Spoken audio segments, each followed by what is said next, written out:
అయితే వృషభ రాశికి వచ్చేవరకల్లా ఏకాదశంలో చాలా గ్రహాలు ఉన్నాయి.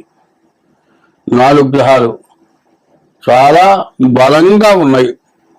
ఎంత బలం అంటే సిచ్యుయేషన్ ఎంత బలంగా ఉన్నాయంటే బుధుడు, శుక్రుడు, శని, రాహువు ఈ 4 గ్రహాలు కూడా ఏకాదశంలో ఉన్నాయి. నవగ్రహాలు అన్నిట్లోకి కూడా రాహు కానీ శని కానీ ఒక రాశిలో ఎక్కువ రోజులు ఉంటాడు. అంటే వృషభ రాశికి శని ఏకాదశంలో 2 సంవత్సరాల 6 మాసాలు ఉంటాడు. అట్లాగే రాహువు కూడా మరి ఏకాదశంలో మీన రాశిలో రాహు సంవత్సరం 6 మాసాలు ఉంటాడు. ఇది చాలా బాగా పరివర్తన మంచి సమయం. ఇది శని అయితే 30 సంవత్సరాలకు వస్తాడు. మరి ఇట్లా ఉంటుంది. కాబట్టి ఈ రాశి వాళ్ళు నిజంగా జన్మ నక్షత్రం అయితే ఈ రాశి వాళ్ళకి ఎదురు లేదు.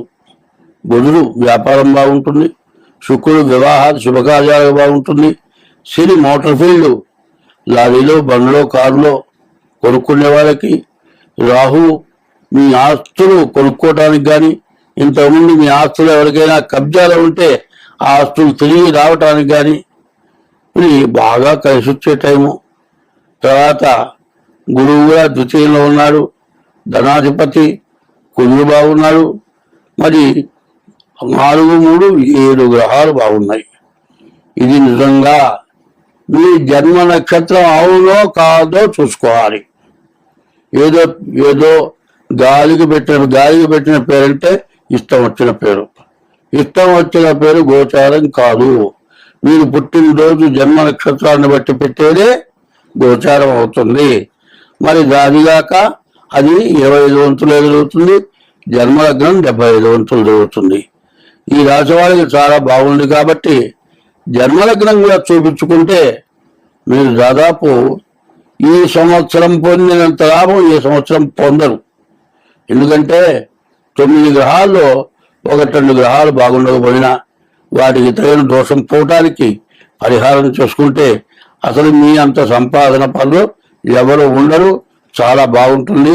ఇది బాగా ఆలోచించుకోండి. నేను బాగున్నానులే చూపించుకోవటం ఎందుకు కాదు, కావాల్సింది బాగా ఉన్నప్పుడే చూపించుకోవాలి.